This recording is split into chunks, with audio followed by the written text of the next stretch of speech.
नमस्कार माऊली. चला ज्ञानेश्वरीच्या सहवासात आपण ज्ञानेश्वरी अध्याय 2 मधील 245 ते 255 ओव्यांच्या सहवासात जात आहोत. ह्या ओव्यांमध्ये ज्ञानोबाराय कर्म, त्याचं आचरण, त्याच्यामध्ये आवश्यक असणारी सद्बुद्धी, पण त्याबरोबरच अविचार किंवा दुर्बुद्धी याच्यामुळे प्राप्त झालेलं कर्म अर्थात संधी ह्याचा नाश कसा होतो ह्याचं मार्गदर्शन आपल्याला करतायत. ज्ञानोबाराय म्हणतात की आज सृष्टी निर्माण झाल्यानंतर प्रमाण ग्रंथ म्हणून ज्यांना मान मिळाला ते म्हणजे आपले वेद. त्या वेदांमध्ये सर्व जीव प्राणी यांनी योग्य धर्माचं आचरण अर्थात कर्माचं आचरण केलं पाहिजे ह्या दृष्टीने मार्गदर्शन केलेलं आहे. त्याचे नियम विधी सांगितलेले आहेत आणि ते कशासाठी सांगितलेले आहेत तर ज्यामुळे प्रत्येक जीवाचं कल्याण होईल, त्याला आत्महिताचा मार्ग सापडेल म्हणून सांगितलेलं आहे.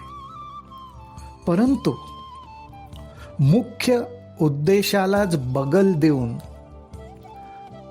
उत्तम कर्म सत्कर्म योग्य प्रकारे कर्म केल्यामुळे यश मिळेल, संसारातल्या सुखांचा उपभोग घेता येईल आणि एवढंच नाही तर या देहाचा त्याग केल्यानंतर स्वर्ग सुखाची प्राप्ती होईल.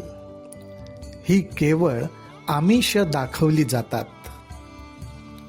ज्ञानोबारायांच्या ओव्या अत्यंत मननीय आहेत.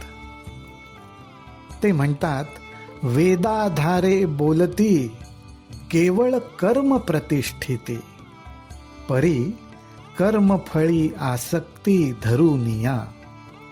म्हणती संसारी जन्मिजे यज्ञादी कर्म किजे, मग स्वर्ग सुख भोगिजे मनोहर. एथ हे वाचुनी काही आणिक सर्वथा सुखची नाही, ऐसे अर्जुना बोलती पाही दुर्बुद्धी ते.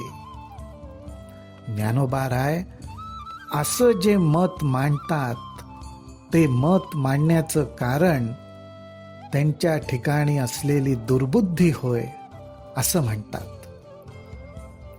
माऊली, ज्ञानोबारायांनी या बुद्धीला दुर्बुद्धी कशासाठी म्हटलंय तर त्याचं कारण एकच, धर्माप्रमाणे आचरण करायचं, कर्माचरण करायचं, पण ते करताना सर्व लक्ष कर्माच्या फळाकडे ठेवायचं, त्याच्याबद्दलच मनात आसक्ती धरायची आणि कर्माचं फळच चांगलं मला मिळावं हा हेतू धरूनच सर्व नियमांचं विधींचं पालन करायचं. ज्ञानोबाराय त्याला दुर्बुद्धी म्हणतात. आणि हे दुर्बुद्धी म्हणण्याचं कारण काय तर 250व्या ओवीमध्ये ज्ञानोबाराय आपल्याला सांगतात, परी एकची कुडे करीती, जे स्वर्ग कामू मनी धरिती, यज्ञ पुरुषा चुकती भोगता जो. ह्या ठिकाणी एकच गफलत होते. अत्यंत हुशारी बुद्धीचा वापर करून निष्णात होऊन एकदम स्किलफुली प्रोफेशनली सर्व कर्म केलं जातं, परंतु त्याच्यामध्ये एकच खोट राहते, ती म्हणजे अशी की मला अंतिम सुख जे मिळेल ते विषय सुख मिळेल. माझी इच्छा पूर्ण करणारं असं विषय सुख मिळेल ह्याविषयी आसक्ती धरून सर्व कर्म केली जातात. परंतु ह्या सर्व कर्मांना जो आधार आहे, कर्माचं फळ देणारा जो परमेश्वर आहे, तोच तो यज्ञपुरुष, त्याला मात्र विसरतात आणि हीच ती काय गडबड होते. या दृष्टीने ज्ञानोबारायांनी आपल्याला दृष्टांत सुद्धा खूप छान दिलेत बरं माऊली. ते म्हणतात, जैसा कर्पुराचा राशी कीजे, मग अग्नी लावूनी दिजे, का मिष्टांनी संचर विजे काळकूट, दैवे अमृत कुंभ जोडला, तो पाये हाणोनी उलंडिला, तैसा नासिती धर्मू निपजला हेतूकपणे, सायासे पुण्य अर्जिजे, मग संसारू का अपेक्षिजे, परी नेणती ते काय किजे अप्राप्त देखे. अर्थात ज्ञानोबाराय म्हणतायत की आपल्याला आयुष्यात उत्तम उत्तम संधी प्राप्त होतात. आपण त्या संधींना योग्य तो न्यायही देतो.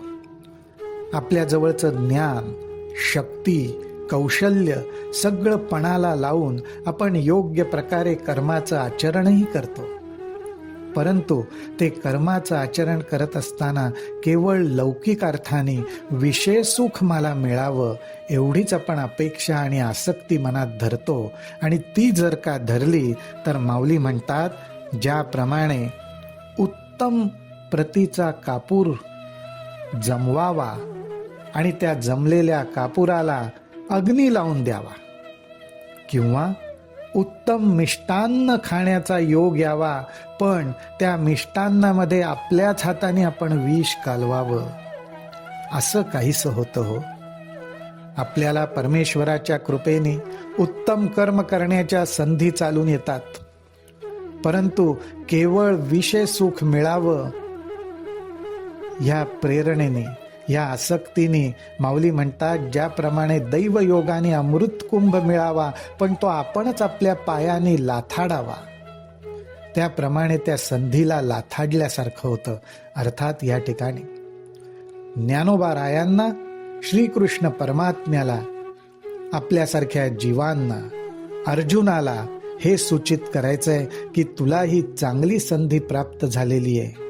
तू फक्त योग्य त्या प्रकारे कर्माचं आचरण कर, बाकी कर्मफळ काय द्यायचं हे माझ्यावर सोड. तू फक्त या संधीचं सोनं करून घे, आणि ही सोन्यासारखी संधी तुला मिळालेली आहे. ही अशी मिळण्यासाठी पुण्य कमवावं लागतं. ज्ञानोबाराय म्हणतात, सायासे पुण्य अर्जिजे, मग संसारू का अपेक्षिजे, परी नेणती ते काय किजे अप्राप्त देखे. अर्थात हे सायास घेऊन पुण्य जोडलेलं असतं, परंतु अज्ञानी लोकांना हा विचारच नसतो की ह्या पुण्याचा मी कसा उपयोग करून घेईन, परमेश्वर प्राप्तीसाठी करून घेईन, हा विचारच ते करत नाही. आणि त्यांची अवस्था कशी होते तर, जैसी रांधवणी रससोय निकी, करुनिया मोले विकी, तैसा भोगासाठी अविवेकी धाडिती धर्म. म्हणून हे पार्था, दुर्बुद्धी देख सर्वथा, तयान वेद वादरता मनी वसे. ज्ञानोबाराय म्हणतायत की ज्याप्रमाणे उत्तम प्रकारचं अन्न शिजवायचं, पण त्या अन्नाचा योग्य प्रकारे वापर न करता आपल्या घरातल्या लोकांना, जवळपासच्या लोकांना त्याचा उपयोग करून न देता केवळ भौतिक सुखासाठी ते अन्न द्रव्य घेऊन विकून टाकायचं. अर्थात योग्य प्रकारचं पौष्टिक सात्विक अन्न बनवून त्याची विक्री करून उद्योगधंदा करणारे अनेक मंडळी आहेत. ते चांगलंच कार्य करत आहेत, पण त्याविषयी इथे ज्ञानोबाराय सांगत नाहीयेत. ह्याच्यातला भाव लक्षात घेण्यासारखं आहे. ज्ञानोबारायांना एवढंच म्हणायचंय की आपल्या हाती कौशल्य आहे, कला आहे, त्याचा उपयोग करून आपण सुंदर अन्न बनवलं आणि ते भुकेल्यांना न देता, योग्य प्रकारे त्याचा विनियोग न करता केवळ मला पैसा कमवायचा आहे आणि त्या पैशातून मला विषय सुख प्राप्त करून घ्यायचंय, हा हेतू असेल तर ते योग्य नाही. हा ह्या मागचा भावार्थ आहे माऊली, हा आपण लक्षात घेणं आवश्यक आहे. आणि त्या दृष्टीने ज्ञानोबाराय म्हणतायत की असा अविचार करून केवळ विषय सुख मिळवण्याकरताच कर्माच्या अनुष्ठानाचा जे उपयोग करतात, ती मंडळी वेदांनी मार्गदर्शन केल्याप्रमाणे कर्माचं आचरण करतात, पण केवळ स्वर्गप्राप्ती, विषय सुख मिळण्याच्या लालसेनीच ते कर्म करतात. तर अशांच्या ठिकाणी केवळ दुर्बुद्धी आहे. आणि श्रीकृष्णांचं हेच सांगणं आहे आपल्या सर्वांना, अर्जुनाला, की कर्माचं अनुष्ठान करा पण दुर्बुद्धीचा त्याग करून, विषय वासनेच्या ठिकाणी आसक्ती न ठेवता, आणि त्या उलट कर्माच्या अनुष्ठानाचा उपयोग कर्मयज्ञाचाच उपयोग, यज्ञाचा जो भोक्ता आहे, यज्ञ पुरुष आहे, त्याच्या प्राप्तीसाठीच ते करा. हेच मार्गदर्शन आपल्याला ज्ञानोबाराय करतायत. रामकृष्ण हरी, रामकृष्ण हरी, रामकृष्ण हरी.